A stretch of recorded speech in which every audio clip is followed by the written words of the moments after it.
You're listening to the High to Hope podcast, a podcast about finding God and sobriety. It's the uncensored, unfiltered, and raw truth about navigating recovery and finding God in a world that fights back. If you or someone you know struggles with addiction, sobriety, or just finding light in a dark place, then you have come to the right place, and this is definitely the podcast for you. I'm your host, Candace Lane, and I'm a recovering drug addict and alcoholic. I'm an atheist turned Christian, and I'm on a mission to bring you hope with a capital H. So here it is, guys, my first full episode and one of the launch episodes of High to Hope, Finding Sobriety in God. I am so excited for this episode and podcast. You guys can go back to episode 1 for some background on me and the podcast. There's just a little bit more information there for you. So let's get it. Some of you may be familiar with the 12 steps of Alcoholics Anonymous, and some of you may not, but I'm about to introduce you to one of those steps. We're going into step 2 today. In this episode, we're talking a lot about my higher power, which is God and Jesus, and this is going to go with step 2 of the 12 steps. We're going to talk more about step 1 in another episode, but for now, step 2 is that we came to believe that a power greater than ourselves could restore us to sanity. We're talking more about step 2 today because we're talking about my higher power and going from being an atheist to finding that higher power. My higher power is God and Jesus, so I'm really going to be talking a lot about God and Jesus, but your higher power doesn't have to be God and Jesus. We're all different, and everyone's recovery looks different, even in the same household. Like, my husband's recovery looks different than mine. That's just how addiction works. It doesn't discriminate, so recovery looks like a lot of different things for different people. So don't let the words God and Jesus scare you off, because there's still a lot of good stuff in this episode. If you want to replace God and Jesus with your higher power, feel free to do that. But if Jesus grabs you up, I'm not going to complain about that either, because that's what worked for me. And one of the things recovery teaches you is that if you want recovery, you find someone that has it and you do what they did to get it. This episode really touches on the reality that drugs and alcohol were never the problem for me. And they never really were the problem for anybody else. They're just a solution to a much bigger and much deeper problem that we have as alcoholics and addicts. I'm going to lay some foundation for my experience with drugs and alcohol, and I'm going to go through what life was like without a higher power and God, and what it was like being an atheist and not believing in God and just living without a higher power for 34 years. Then I'm going to go into where God actually was during that time and how I was able to begin to see that God was always present. There is a listener discretion advisory on this episode for some sensitive content. Obviously, we're going to be talking about drug and alcohol use. I'm going to go into some overdose and some mental health issues as well. I might touch on a little bit of suicidal ideation and some sexual abuse. I really never know when a curse word is going to slip out either. I live by grace and not perfection, and sometimes I get super excited and something might slip out. So if you feel like any of that is going to trigger you, you may not want to continue. But if you're brave enough, I know you will walk away with something new from this episode. So I struggled a lot with step 2, coming to believe that a power greater than myself could restore me to sanity. Step 1 was a whole lot easier for me because I was able to admit that I was powerless by reaching out and asking for help and going to rehab. And my life had beat me into a point of I can't overcome addiction without help. So it had beat me into powerlessness. Everything was messed up. My life's messed up. I can't do it, so I need help. So it beat me down. So admitting that I was powerless and my life had become unmanageable was really easy because it became obvious to me.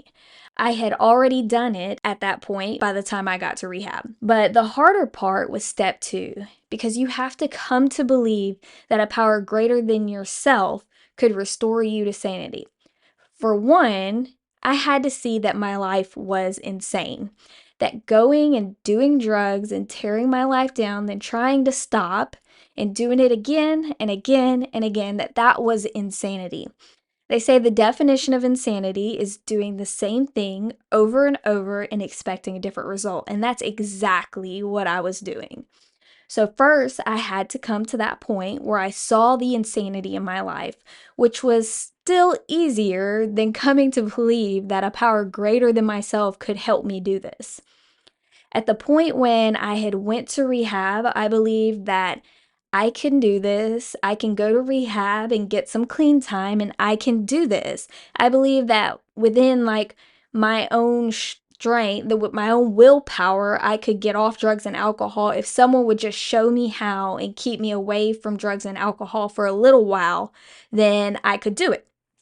And I didn't see that all the times I tried before trying to stop, that nothing had worked. Like my mind was so focused on, I'm really going to do this. I'm going to rehab. Rehab is going to fix it. And that didn't really make sense, but that's how my mind was working at that time. So I had to come to a point where I realized that I don't have the power to stop. Because if I had the power to stop, I would have stopped a long time ago, after the first consequence, or even a threat of a consequence, or, anytime I wanted to. But I was to the point where I couldn't stop even when I wanted to. So I had to come to believe that there was something or someone out there in this world, in this atmosphere, in my life that could help me. Because I could not help myself at that point. And I know that the world teaches us that we can do anything we put our minds to. We can be anyone we want to be or achieve any dream if we work hard enough. And it teaches us that willpower is enough.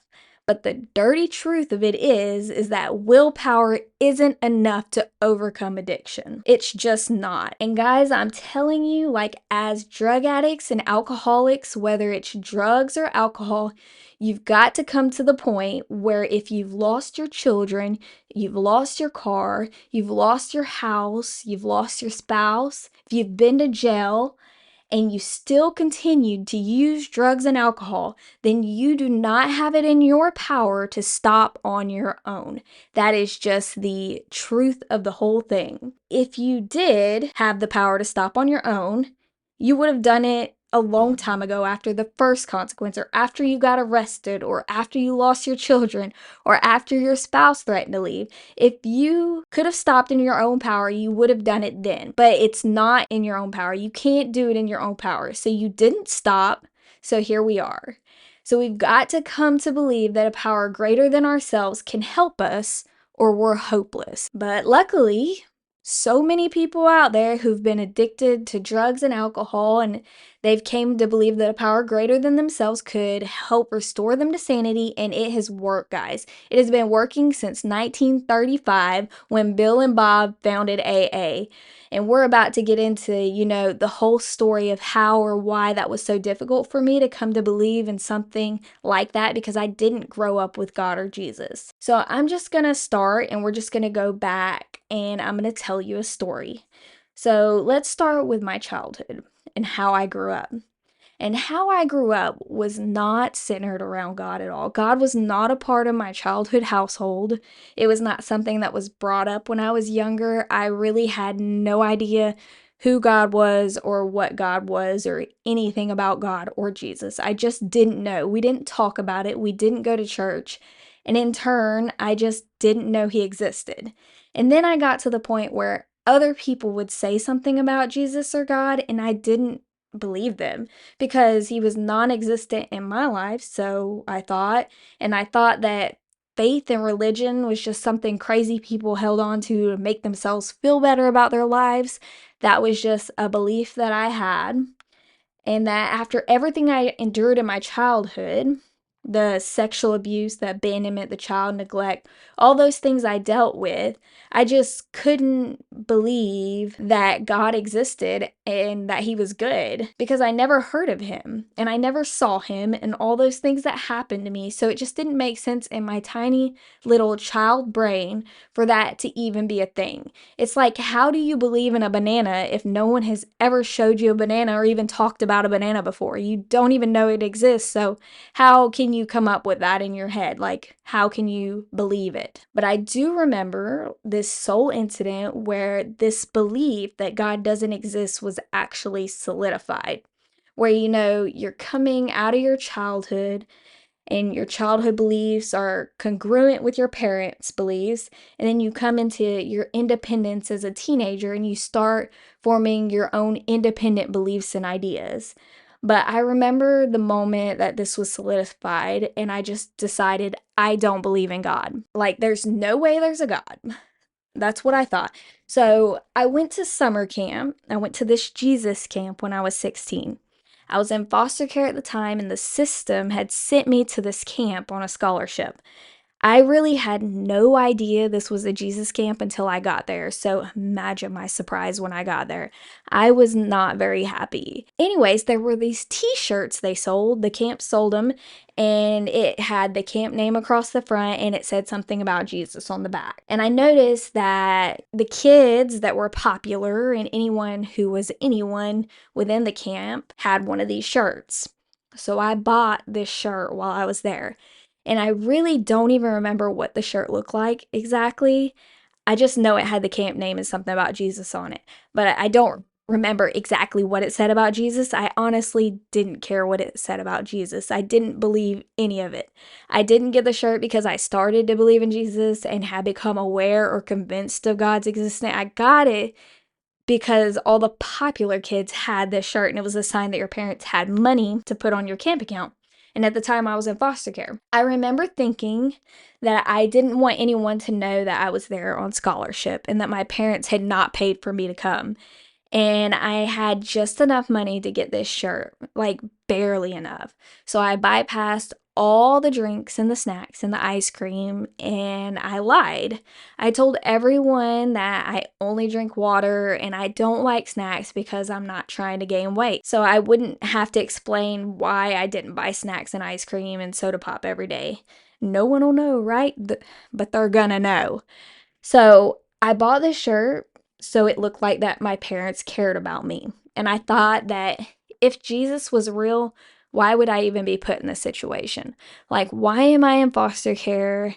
I actually worked just to have enough to even pay for this shirt myself because I knew I didn't want to look poor around all these kids whose parents spent a lot of money for them to go to this camp. And I thought, why did I get this life and they got their life if Jesus was real?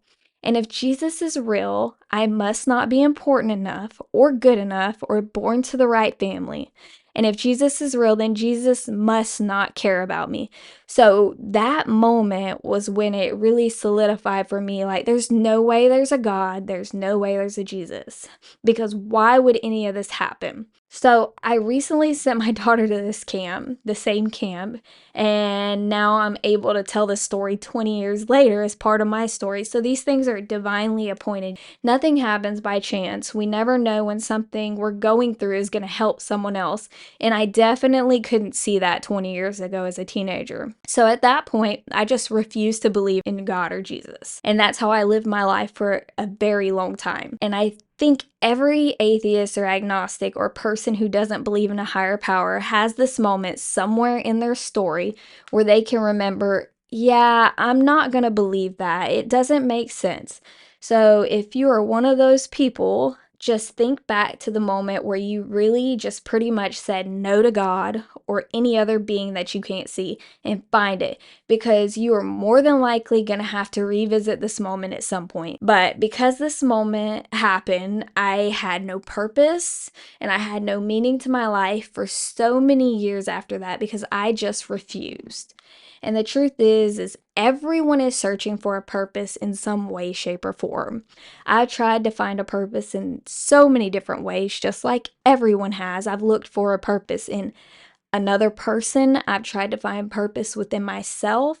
And for a long time, I was literally trying to be my own purpose. And to be my own purpose in life, it's just selfish and it's unfulfilling in my experience.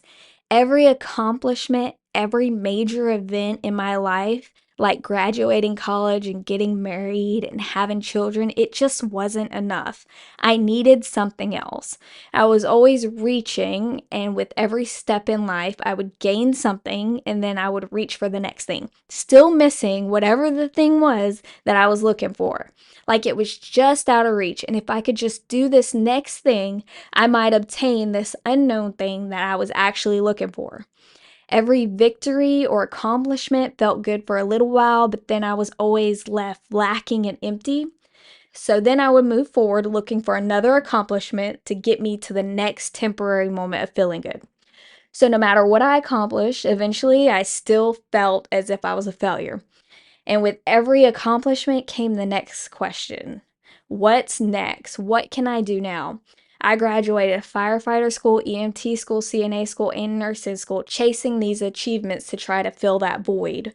I was climbing a ladder that I thought went up, and it went nowhere. It actually went down, because the further I got down the ladder, the angrier I became at God, even though I supposedly didn't even believe in him, and the angrier I became at the world and everyone in it. And the further down this ladder I went, the more alone I felt.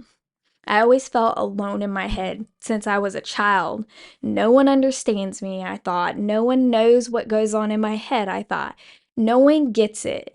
And the truth is, hell, I didn't even know half of what was going on in my head. I was very aware of a lot of my thoughts, but there was such a depth to the thoughts that I couldn't even keep up with them. I'm definitely an overthinker, and I have a lot of thoughts that run through my head constantly. And it was always just me up there. Me alone with my thoughts, with no guidance whatsoever as to what to do or where to go. So every decision I made was selfishly made for myself because I was the only one up there, and it was constant loneliness. I was living in sin and drowning in sin because I was living completely for myself.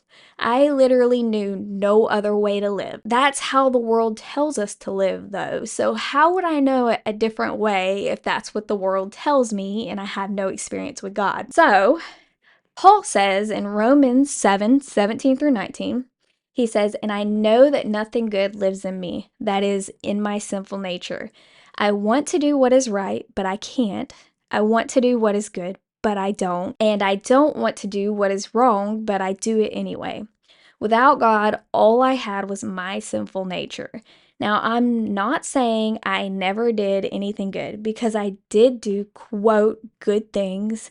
I mean, I was a nurse and a firefighter, and I wanted to be good, and I really had no internal navigation as to decide how something was good or bad, except for how the world told me what was good and bad. And what the world told me was good and bad was the only thing I knew. And if you're trying to be good according to the world's standards, then you live by the world's judgment and for the world's judgment. And the only thing that is going to matter to you is if the world sees you do good or do bad. Whether you want to admit it or not, that's the truth. But even then, when I did good things, I did them for selfish reasons. I did them because I wanted to do good. I did them because I wanted to be good. But mainly, I did them because I wanted other people to see me as, quote, good. I wanted the world to see that I was good. So it was all just very selfish. It was all to fill some need of my own. And at that point, my sin had completely separated me from God. And everything in my life, even the good I did, was all about me. And if you are trying to win the approval of the world, you will never have it. There's always someone or something out there that will disagree with you, and you will always be left empty trying to find a solution to the empty, which has been drugs and alcohol. Everything was about me and what I wanted. And when it came to relationships, I didn't even believe in marriage. I thought it was just a piece of paper. And I lived my life like that. It's just a piece of paper and a stepping stone to get something or to achieve something. So, as a consequence of that, my first marriage was completely a business agreement. And there was a whole lot of domestic violence in that situation. And I suffered PTSD after it because it was a business arrangement. I suffered through this. I suffered through this domestic violence so that I can get that, whatever it was, the money, the education they promised me. There was something that they promised me that I wanted if I did the marriage. And it was just selfish. I was constantly seeking out things to remedy that loneliness I had, and nothing worked. As an atheist, I couldn't even pick up a Bible to read it. I got this idea that I was going to read the Bible just to see what people were talking about. And when I opened it, I literally couldn't understand a single word. Not a single word. It was like reading a completely foreign language. It didn't really help that it was a King James Version Bible, but I really had no idea what the different translations were at that point. And being atheist was more about being angry at God and refusing to believe in him than actually not believing in him. It was a way to avoid painful conversations that involved a God that had, in my head, forsaken me. And trust me, being an atheist took a lot more work than entertaining the idea that God is real. My life was literally hell on earth for a very long time before the drugs and alcohol ever showed up. And the problem for me was there way before drugs and alcohol became the solution I sought. As a drug addict, I went to rehab, and I thought, like many other drug addicts, I thought that drugs and alcohol were the problem. If I could just stop doing drugs, and I could stop drinking, and I could just get sober, then all my problems would be solved. That's a very common belief that a lot of addicts like myself have. And I am here to burst every lie bubble associated to this belief because I know for a fact that drugs and alcohol are never the problem. They are always the solution. And if we can't come to a point where we realize that drugs and alcohol are the solution we found to a problem we couldn't identify, then we will continue to think that they're the problem, and we will continue to try to solve the drug and alcohol problem by just quitting, and we are ignoring the real problem, which will cause us as addicts to continue to seek the only solution that we know that works, which is drugs and alcohol. For me, my recovery came from a combination of AA and a faith-based lifestyle. And I know a lot of people have tried AA and a lot of people have tried faith-based recovery separately and found it didn't work.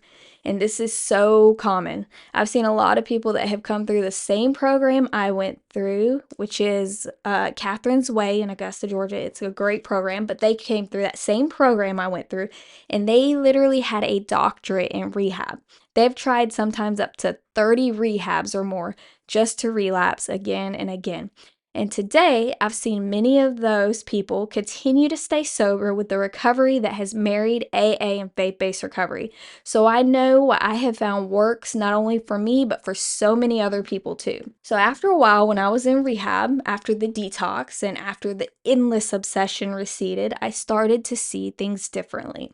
Things I had never seen before. I started seeing the truth in my whole life, not some clouded version of my life that I lived through with clouded lenses of me being the center of the world, because that's literally what I thought. I thought that I was the center of the world.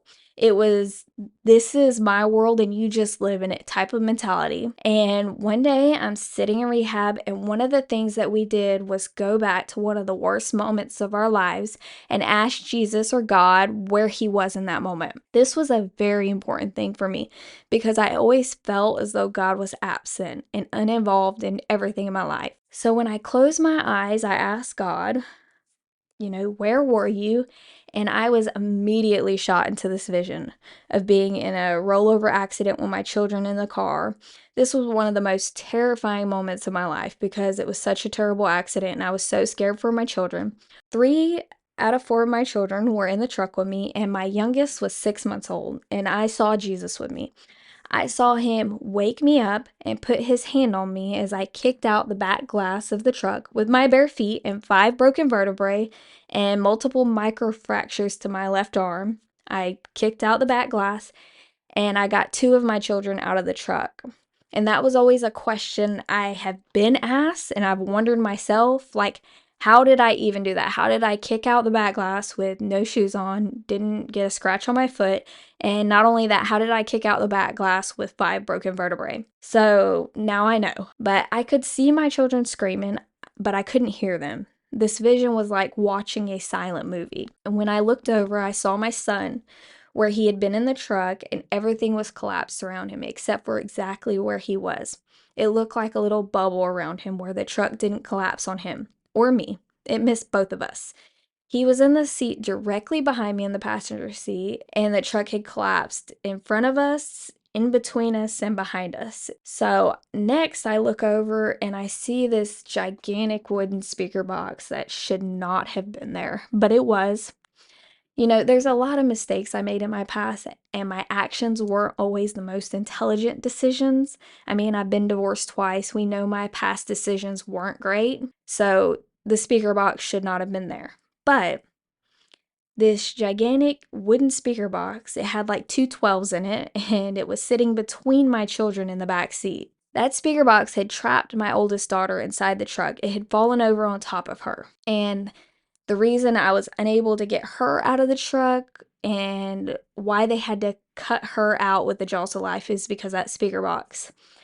But whenever I looked at that speaker box in this vision, I realized that the box actually took all of the force from the wreck. It protected her because the driver's side, which was on the side she was on, took almost most of the damage from the pole and the tree. And the truck was completely crushed on the driver's side. So then the vision kind of rewinds, and I saw the moment the speaker box had pinned her in the truck as she was thrown around. So she was being thrown around because the truck was flipping, and I saw the moment the speaker box had pinned her, and I noticed that her seatbelt didn't lock like it was supposed to, and she was really so small. The seatbelt was for an adult, and I realized that as the truck flipped, if the speaker box hadn't pinned her in, she would have been ejected from the whole vehicle. So, my stupid decision, God took what I thought was a mistake this whole time and turned it for my good and my daughter's good because that saved her life. Then I saw where my 6-month-old was in the front seat and how the truck had been completely collapsed on the whole driver's side, and the front and the back had been collapsed between the seats on the passenger and the back seat, and the windshield was crushed in, but she had a little bubble around her too where her little car seat, it was a rear facing car seat, hadn't been touched. So I'm just looking at this whole scene, seeing everything from a completely different perspective. And I'm seeing where God was. God was in all the little details I missed. He was in the mistakes, and He was everywhere. So then I'm shot forward through this vision to another scene, and I see an angel.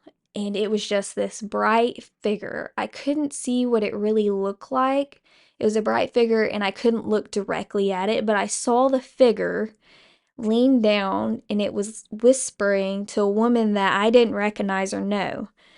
And the woman was in a house, and I saw after the figure had whispered something to her, I saw the woman walk over and go look out the window of her house just in time to see this wreck because we're in the backcountry woods of nowhere. There's one house on the whole back highway. So I saw it whisper to her, and I saw her walk over, go into the kitchen sink, and there was a window above the kitchen sink, and when she looked out, she saw the truck wreck and hit a power pole and a tree. So in this whole thing, my son had very minor scratches, like he needed a Band-Aid maybe. My 6-month-old didn't have a single scratch on her. She didn't even have a mark or a bruise where her seatbelts were. She had no marks on her. And my daughter had a small cut in her head where the speaker box fell on her, and that was it. So now I'm shot forward in this vision again, where I can see myself laying on the hospital bed. I'm on a backboard with a C-collar on, and I'm strapped down. And this is after the wreck when we got to the hospital. I could see the doctor. He was leaning over where I could hear him because everything was so loud in the trauma room when it was happening. But I remembered this moment when he did that too. And he leaned down to tell me that I had 5 broken vertebrae. and I saw a tear running down my face. It was very vivid. That's the main thing that I noticed, was the tear that ran from my eye down my face because it was so vivid. And I remembered, instead of being in the vision, I was remembering things within the vision. It was kind of completely weird, but this is how the vision went. I remembered back to that time when I was laying there and what I had heard. And I had heard something tell me that I was going to be fine and everything was okay. And I was really, at the time, I was like looking around. I couldn't look around because I was strapped to the backboard, but I had kind of like wondered if it was someone in the room, like a nurse or something, but I couldn't really tell. And when that came back to me, hearing that, I realized that I had heard God's voice before I ever even decided to stop being angry at Him long enough to even acknowledge Him. And then I'm shot through to another vision, and this is all happening so fast in time. Like, I was only in this vision for a short time, but it was like I was there for so long, but I wasn't. It was so weird. It felt so different because I was being shot through these visions and I felt like I was there forever, but then whenever I came out of them, I had only been in there a couple minutes maybe. So it was just kind of crazy. It's like time stopped. So I'm shot forward through to another vision and I can see my lifeless body. I was soaking wet because water had been thrown on me to try to wake me up, and I was half dressed, like my sweatpants were not pulled all the way up, like they'd been pulled down from being dragged, and I wasn't breathing. I was pale, and I was in the truck that was on the way to the hospital, and this was after I had overdosed. And I saw Jesus lean down and breathe into me, and I saw myself wake up. And I remembered waking up, but I had never seen any of that other stuff before. Like, I had no recollection of being out or anything. So I didn't remember what I looked like or what I was wearing because technically, when I snorted the line that I overdosed on, I was naked. And that's what I remembered. I remembered before I went out and I remembered waking up. But I had seen this moment where I was in the truck and I wasn't breathing and I was pale and I was completely soaking wet. And I saw Jesus lean over and breathe into me and I woke up. And that didn't make much sense to me at the time when it happened because being overdosed and I'm not breathing, like usually there's supposed to be Narcan involved for someone to wake up like that. There was no reason for me to just pop up and be awake, so I never really understood how I just popped up and I was awake. When people take too much and they're nodding out or they're like barely breathing, it usually takes them a while to come to unless they're Narcan, and I was not Narcan. I just popped up and was awake, so that really never made sense to me before I saw this in the vision. I have asked God this question so many times about specific experiences, and I have experienced God showing me exactly where He was in every experience in my life. I've seen Him save my life over and over and over again. And in this, I came to my own personal revelation that my higher power, God, can restore me to sanity. And if He can do all the stuff He has already done for me, then why can't He do this? He did all that stuff when I didn't even believe in Him, then why can't He restore my life and restore me to sanity? And I also came to my own personal revelation that I must have some purpose for being here. I was no longer here just because my parents had sex and I was born, that I was purposely put in this world, in this life, and kept here for something so much bigger than I can even imagine.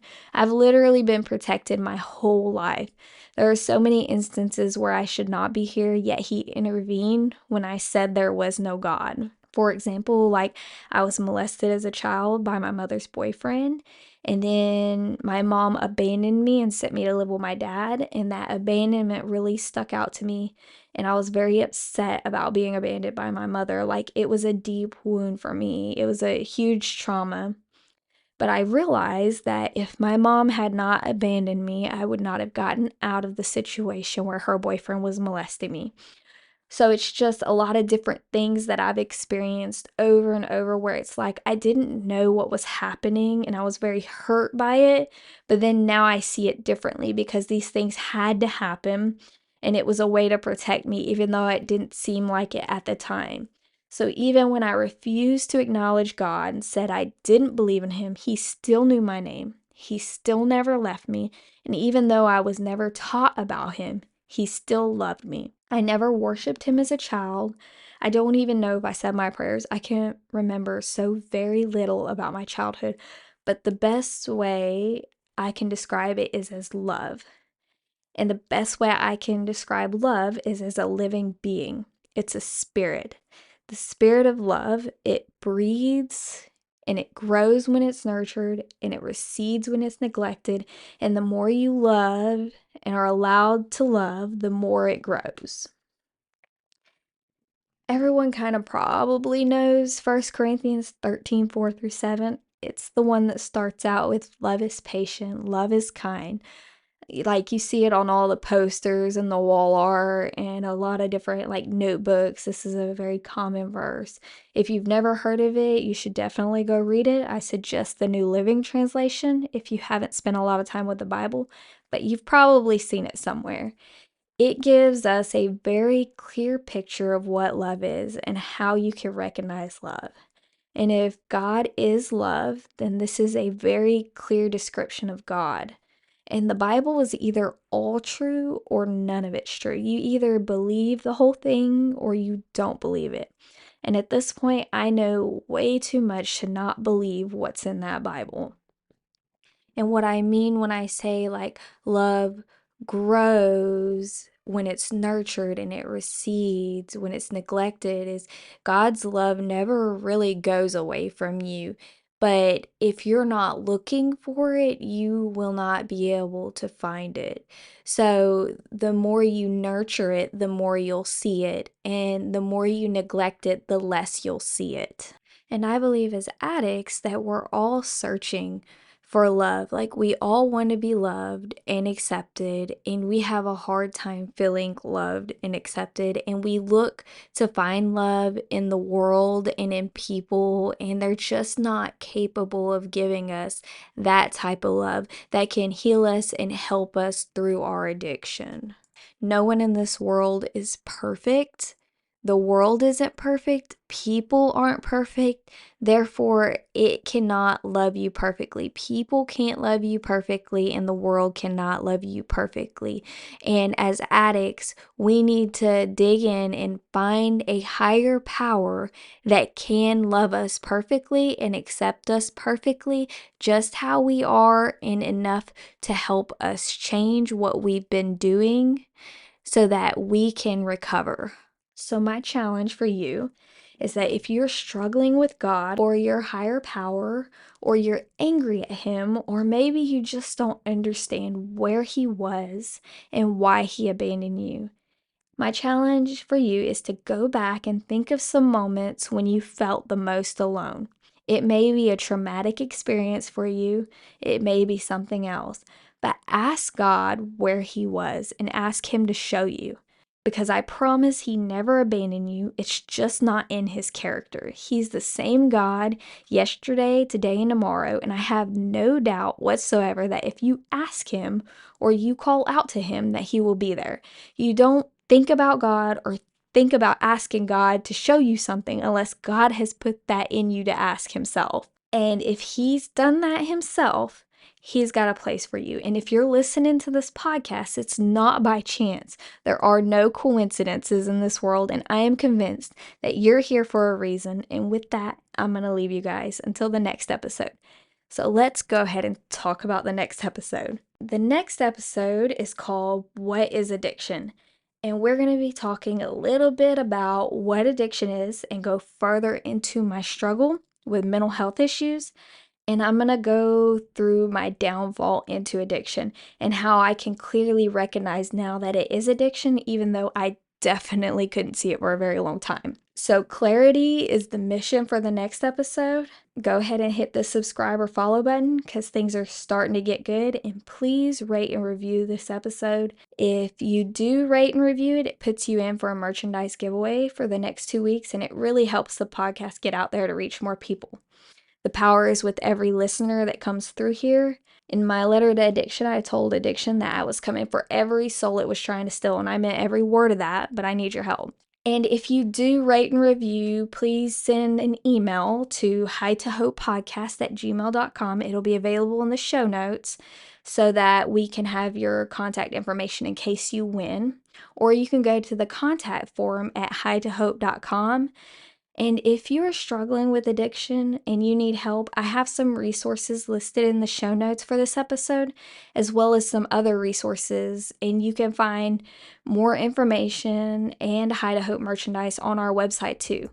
So this podcast was brought to you by High to Hope LLC.